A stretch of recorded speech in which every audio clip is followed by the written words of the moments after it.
Hi friends, welcome back to my channel. I am so happy that you are here.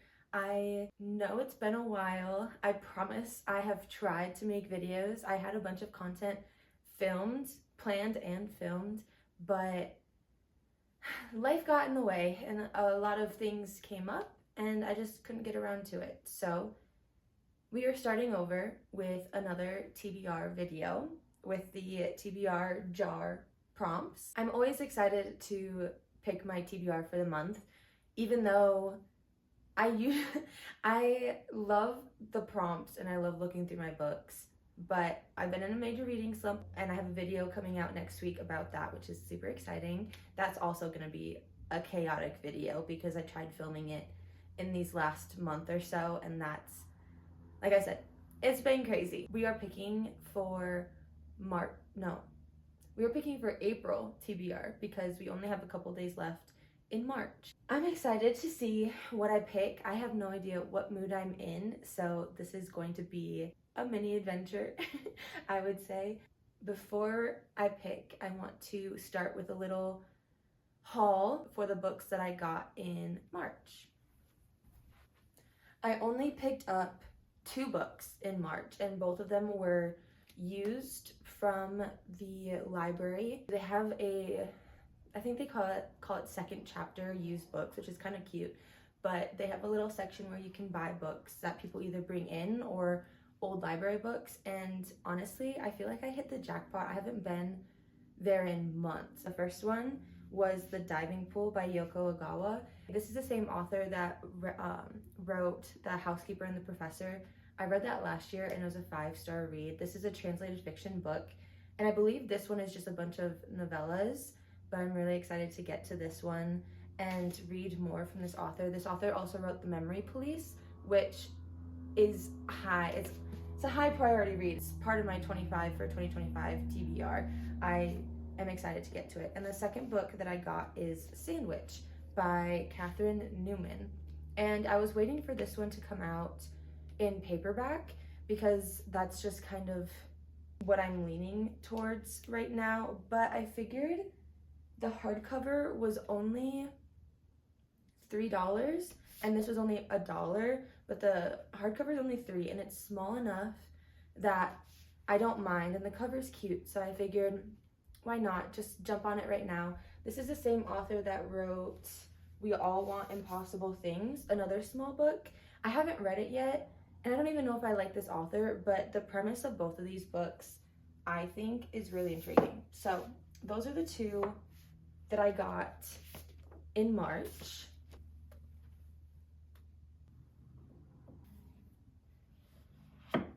I am running out of room.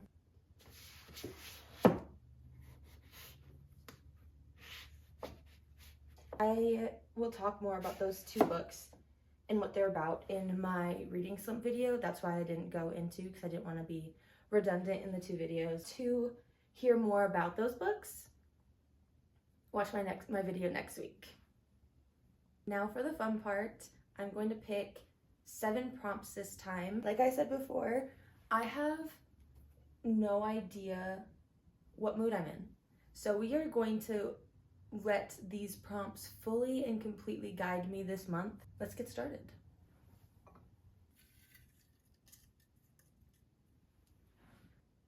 Instagram story poll. I got this last time. I filmed it, I just didn't put the video out. I got this for my March TBR, and what I did is I pulled 2 more prompts and then I put it on my story. That is what we will be doing again, I guess. What I'm going to pull 2 more prompts, pick a book for each, and then put them on Instagram. The winner will be my pick for this poll. Does that make sense? For this prompt. I got 2. We will use both. A book with a 1-word title. Let's see. I always like to start on this shelf because these are my priority reads. I could do animal. Okay, we'll set that out. Animal. Pachinko. Betty. So those are the 3 from this shelf that I could pick. I could honestly do Sandwich, which I just got, but I want to read her other book first. This is so hard when I don't have an idea of what I want to read. You know? I could do Babel, Panenka, Trespasses. Babel might be too much for April. Between April and May, I have a lot of things going on. I have to figure out car things. I am moving. So that in itself is a lot. Don't think I want any heavy books for April because I will be needing to read fully as an escape and for fun and fluff. With that being said, I'm going to put Babel back. I'm not going to pick Babel, Pachinko, or Betty. Not Trespasses. I'm kind of leaning towards Panenka. Yeah, we're going to go with, well, let me see. This book is about female rage, and this is about people who are struggling, I think. It's small, that's why I kind of was leaning towards this, but I have changed my mind. Remember that this is going on a poll. I might not actually be reading this. This is book number 1 that'll go on the poll. Second prompt for my second book for this is a book with a yellow cover. I could go on theme. These covers are very similar. I kind of love that. And this is on my 25 of 2025. I could also do Chain Gang All Stars. That's a yellow cover, but I love the theme. I don't even need to look anywhere else on my shelf. I love the theme of the similar covers. So I'm gonna pick Bright Young Women by Jessica Knoll. And I'll go into the books that get picked at the end of this video. But this is just picking them out for now. Wow. I actually love that so much. I love how that worked out. Now for my second prompt.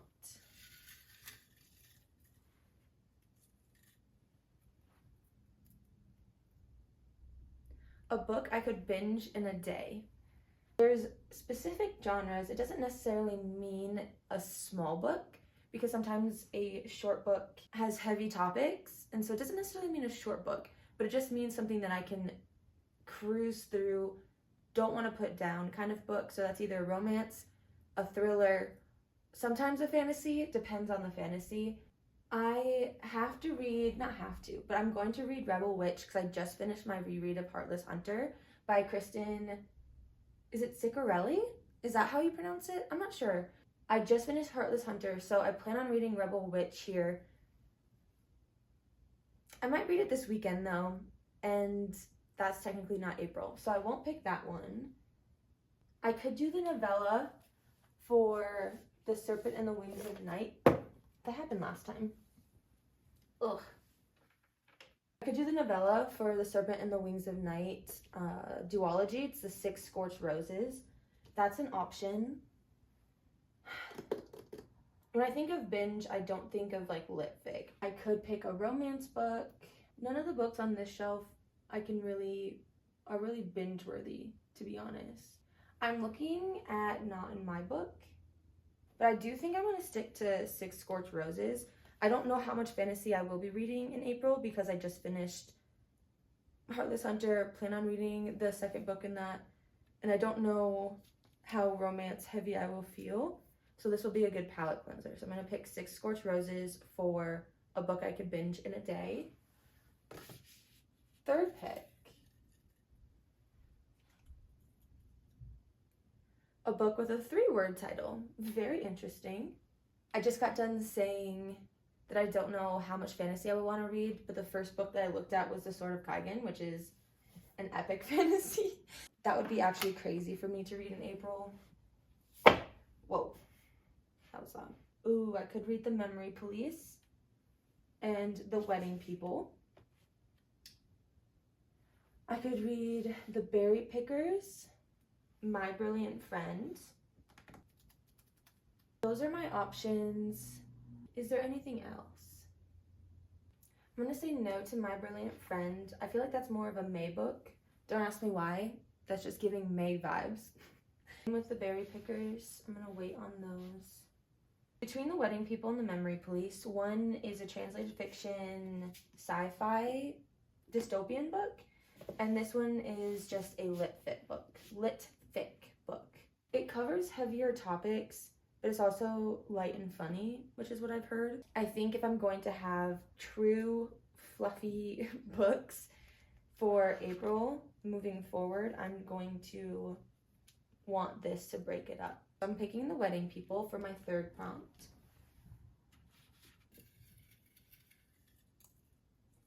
I need to redo this because basically all of these have been opened at one point, and so they're just laying flat in there because I put them in the book each month and that flattens them out. Fourth prompt. A genre I don't normally read. A genre I don't normally read would be historical fiction and nonfiction. For this prompt, I'm gonna pick Our Wives Under the Sea. I'm not trying to overthink it. The last few videos I've tried to make, I've overthought it, and it took way too long for me to get through this video. So I'm just picking Our Wives Under the Sea by Julia Armfield for this book. It is a horror book, I believe. I actually don't know the exact genre, but lit fic horror, it's not sci-fi, kind of sci-fi, speculative fiction might be a good description, but I don't normally lean towards these kind of books. All right, that was number 4. Let's pick number 5. I'm gonna have to rearrange my shelf when I move. I liked having a shelf just for my 25 to 2025, but as I read them, they don't stay up very well. Okay, so this is number 5, a book with an orange cover. We've done 1-word title, 3-word title, yellow cover, orange cover. This isn't orange, it has an orange spine. I don't know if I have too many orange, to be honest. I want to read this, but it has an orange spine, not an orange cover. I know nothing up here has an orange cover, so that eliminates that. The very obvious one is, I guess it's not as orange, but like the back is, but everyone in my family has killed someone. I tried reading Murder Your Employer. I can watch movies that are in that same tone. It's kind of like Knives Out or murder mystery vibes, you know, when like that kind of funny, I don't know how to describe that, but this is the same way. I just don't think that this kind of book is for me, and I don't want to waste my time reading it, to be honest.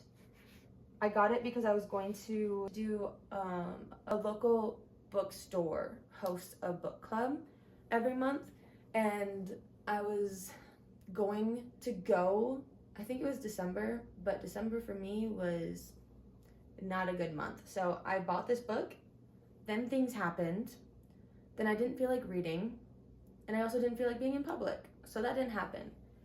And to be honest, I don't know if I'll ever get to that book. There's nothing nonfiction. Ooh. Okay, we have Homegoing. This is very orange. The other one that I was looking at is, I hope this finds you well. It's orange and pink. Technically, Homegoing fits the prompt more. I said I wanted light and fluffy, and I keep picking books that aren't light and fluffy. This technically is half orange. This is, I think, a story over generations. There's 2 sisters born in 2 different villages, or 2 half-sisters, born in 2 different villages, each unaware of each other. One will marry an Englishman and lead to a life of comfort, and the other is captured in a raid in her village, imprisoned in the very same castle, and sold into slavery. This is a book that has been on my TBR forever, on my radar forever, that I want to be reading. But I have a horror book, I have a lit fic, potentially another lit fic female rage book, and I need something a little lighter, and that's why I'm gonna pick I Hope This Finds You Well, because this is just like an office comedy basically, and I need something to break up my April, not even like with what I'm reading, but I need something lighthearted for everything that I need to tackle this month.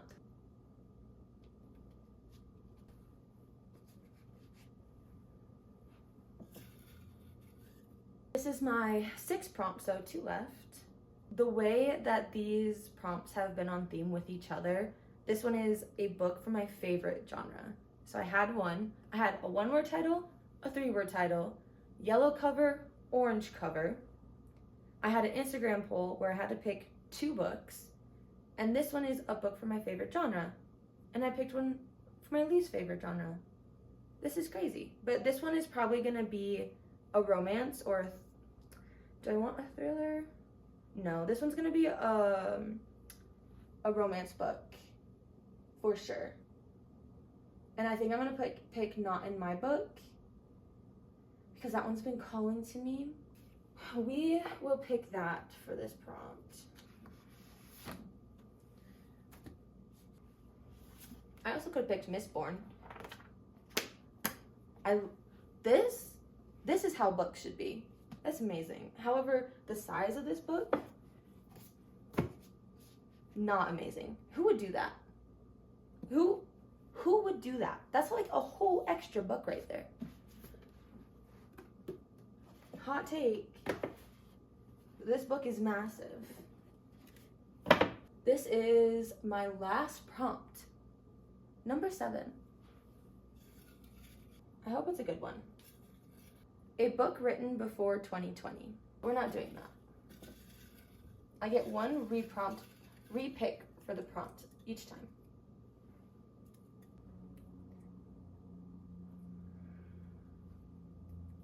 A book over 450 pages. That's not light and fluffy. I don't even have that many big books. Oh, this one's very much over 450. I'm also saying no to this one. Oops. I accidentally dropped it. My bad.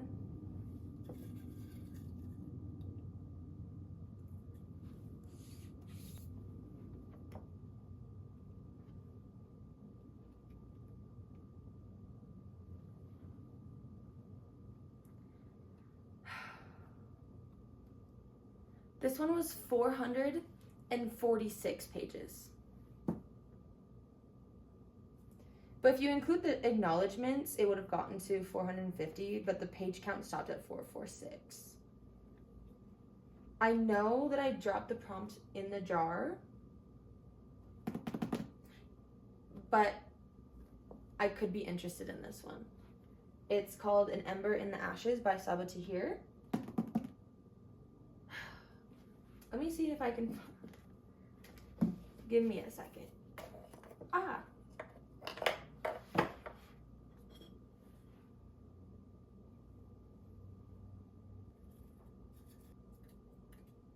I'm not gonna find it. Here's what I'm gonna do. I'm gonna pick 1 more prompt. That's it. Hold me accountable. 1 more prompt. If I like that prompt in that book, that is what I'm gonna choose. If not, 446, 447, 448, 449. Author's page, 450. Technically, there's 450 pages in here. If I don't like the next prompt, that is the book I'm choosing. This is my TBR. Okay? Don't judge me.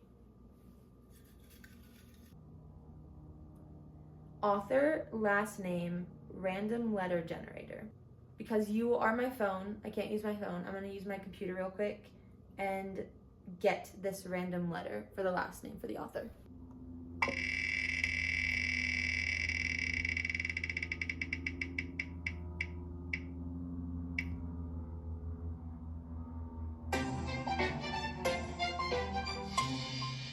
actually kind of fun. It threw confetti and made sounds. It was great. But R is the last name that I'm looking for. We have Kennedy Ryan, but I already have a romance book. No R's on this shelf.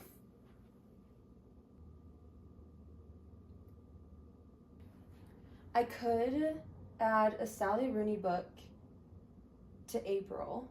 The only other option for R that I have is Greta and Walden. I could do An Ember in the Ashes by Saba Tahir for the 450 pages. I could do Greta and Walden by Rebecca K. Riley. That's kind of double whammy. It has 2 R's, first and last name, for the Random Letter Generator. I want to read this one. I'm pretty sure it's coming out in paperback. It either already has or is going to soon. And I bought this thinking I'm going to read it before the paperback came out. So I need to read this soon or else I'm going to feel bad for buying it because I'd rather have the paperback of this book. But I'm going to add this to my TBR for that reason and that reason only. All right, this is my 7th pick. And now I'm going to talk about all of the books that I picked for my April TBR. I'm gonna sit because I'm tired, and that's okay. Let's talk about the Instagram poll first. I have 2 picks for that. One is Animal by Lisa Tadeo, I believe that's how you pronounce her last name. And the other one is Bright Young Women by Jessica Knoll. Animal, on the cover it says, a propulsive literary thriller. Tadeo's debut novel is fearless. I believe she also has a non-fiction book called 3 Women, which if I like this book, I want to read the other one. This cover is amazing. I love the photo of this woman, and it's just in blue and orange, or purple and orange. I love that. But the back says, I am depraved. I hope you like me. Joan has spent a lifetime enduring the cruelties of men.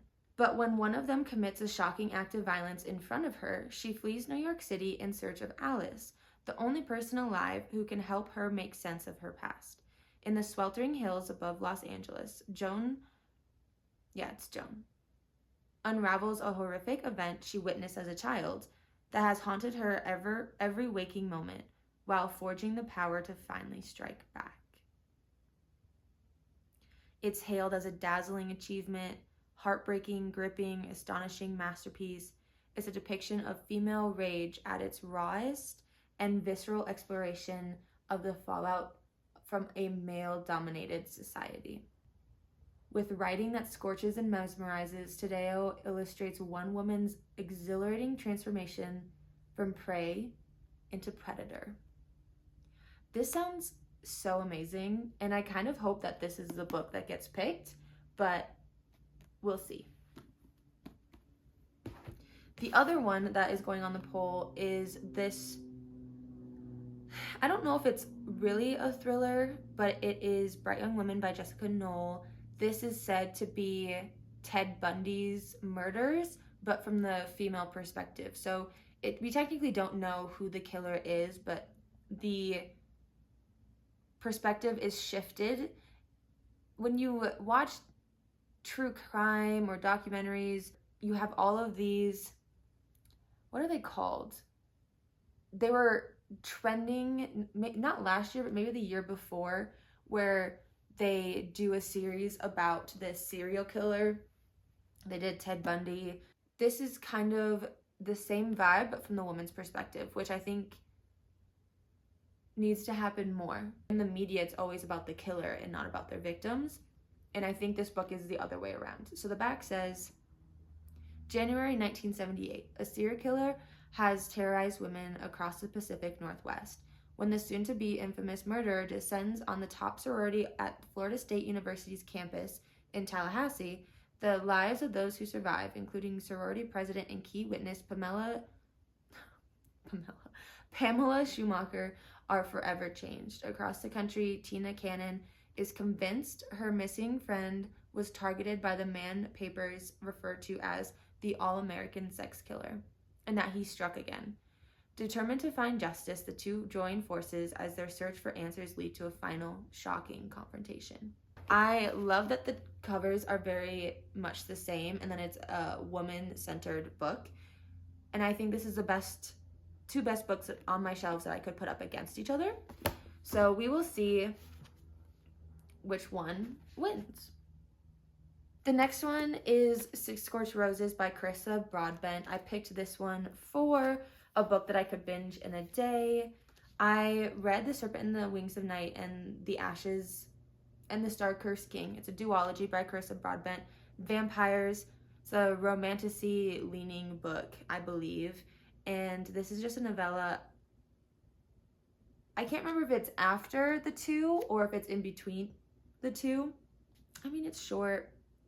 And I gave The Serpent and the Wings of Night duology, I would say it's like a 4, 4.5. I had a really good time reading it. It wasn't a 5-star read, I don't think. And if it is, I need to lower it because obviously I don't remember if it is or not.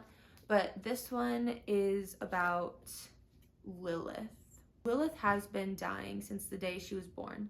But while she long ago came to terms with her own imminent death, the deaths of everyone she loves are an entirely different matter. As her town slowly withers in the clutches of a mysterious God-cursed illness, she takes matters into her own hands. Desperate to find a cure, Lilith strikes a bargain with the only thing the gods hate even more than her village, a vampire, Vale. She offers him 6 roses in exchange for 6 vials of vampire blood, the only hope for her town's salvation. But when what begins as a simple transaction gradually becomes something more, Lilith is faced with a terrifying realization. It's dangerous to wander into the clutches of a vampire, and in a place already suffering a god's wrath, more dangerous still to fall in love with one. Is Lilith the main character's mother? Is this before that duology?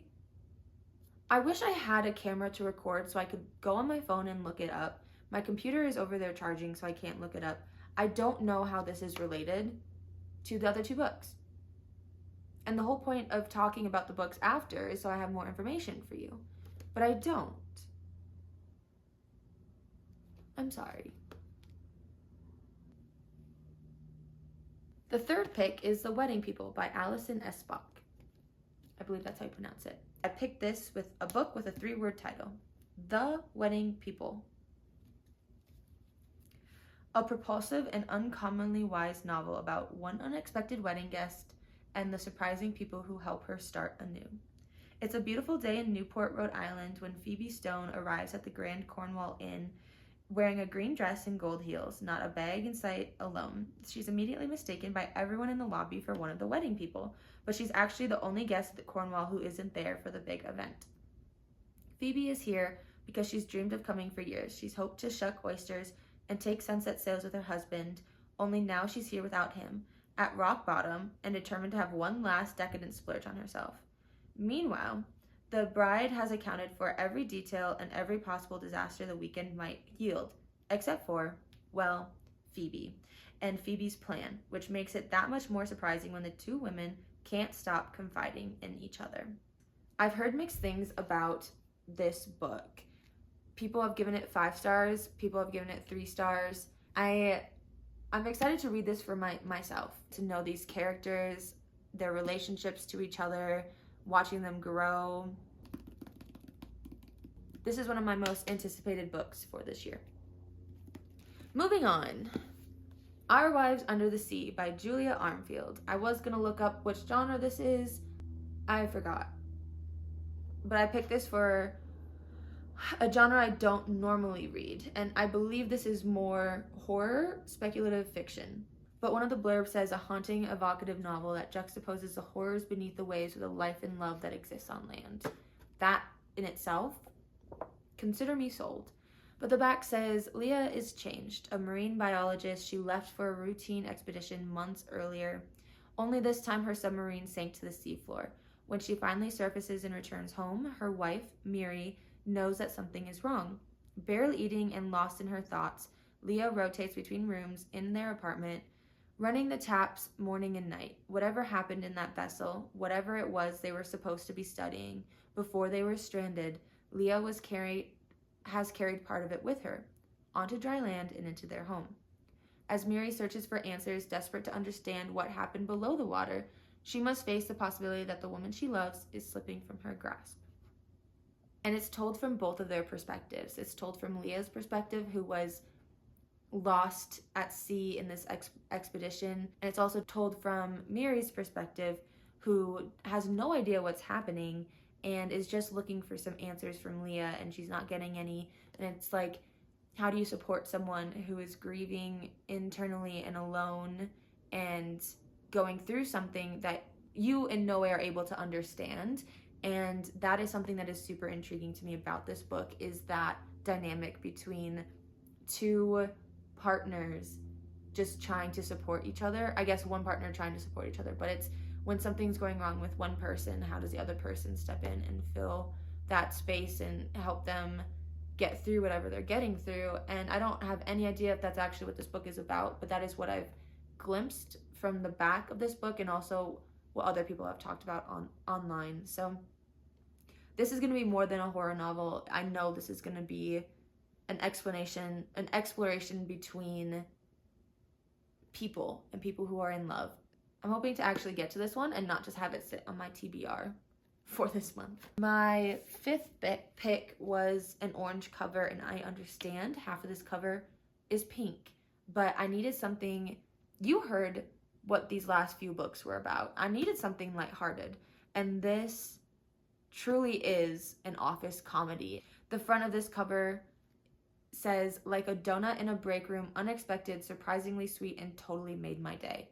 I devoured it. I have a feeling that is what I'm gonna do with this book as well. There's a couple authors like Ashley Poston, who wrote The 7-Year Slip, or El Cazimano, who wrote Finley Donovan is Killing It. They blurbed the back. The front blurb was by the author Shelby Van Pelt, who wrote Remarkably Bright Creatures, which is the book with the aquarium with the octopus.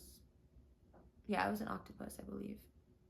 Just from that alone, I feel like this book has been vetted by some really great authors. But this book is called, I guess I haven't even said the title or the author. I Hope This Finds You Well by Natalie Sue.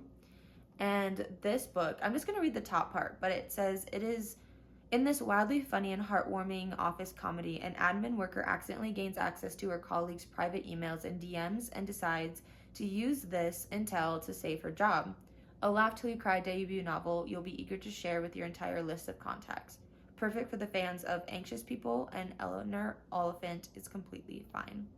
And those two books are books that are on the top of my TBR. But basically, the main character in this book writes what she truly feels in her emails at the very bottom and puts it in white, so she sends it off but they can't see it, and I believe she gets caught, and then she loses privileges, but they do the access wrong basically, and she gets more access than she's supposed to, and it goes from there. But yeah, I'm excited for this one. I know I've said that for every single one, but this has been on my TBR forever. All of these books have. Honestly, if I can get to these books this month, all of these books, I'm going to feel really good about my TBR and the books that I have bought. My sixth book, I got this one in the airport, Not in My Book by Katie Holt. This is just a romance. Rosie, an idealistic and passionate Peruvian American, leaves her Tennessee hometown to pursue her dream of making it in New York as a writer. Excuse me. But her plan is derailed when she ends up in class with her arch nemesis and ex-crush, Aiden Huntington, an obnoxious, surly, and gorgeous literary fiction writer who doesn't have much patience for the romance genre or for Rosie. Rosie and Aiden regularly go to verbal battle and workshop until their professor reaches her breaking point. She allows them to stay in her class on one condition: they must co-write a novel that blends their genres. The reluctant writing duo can't help but put pieces of themselves into their accidentally steamy novel, and their manuscript in progress provides an outlet for them to confess their feelings and explore their attraction toward each other. When Rosie and Aiden find themselves competing against each other for a potentially career-changing opportunity, The flames of old rivalry reignite, and their once-in-a-lifetime love story is once again at risk of being shelved, unless they can find a way to end the book on their own terms. The premise of this book sounds absolutely delightful. You have books that are about writers or about publishers. Emily Henry has a couple, but they have to co-write a book. I kind of love that. And last but not least, we have the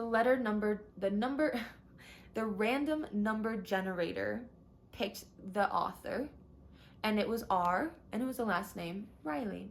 So Rebecca K. Riley wrote Greta and Valden. Let's get into it. It's been a year since his ex-boyfriend dumped him and moved from Auckland to Buenos Aires, and Valden is doing fine.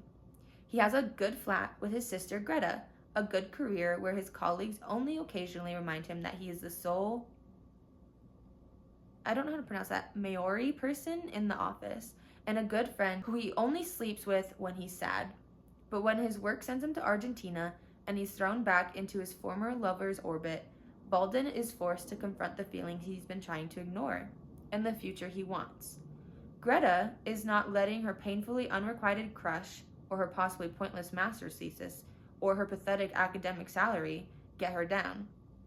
She would love to focus on having fun with her similarly flailing friends and the charming fellow grad student she meets at a party, but her chaotic family life won't stop intruding.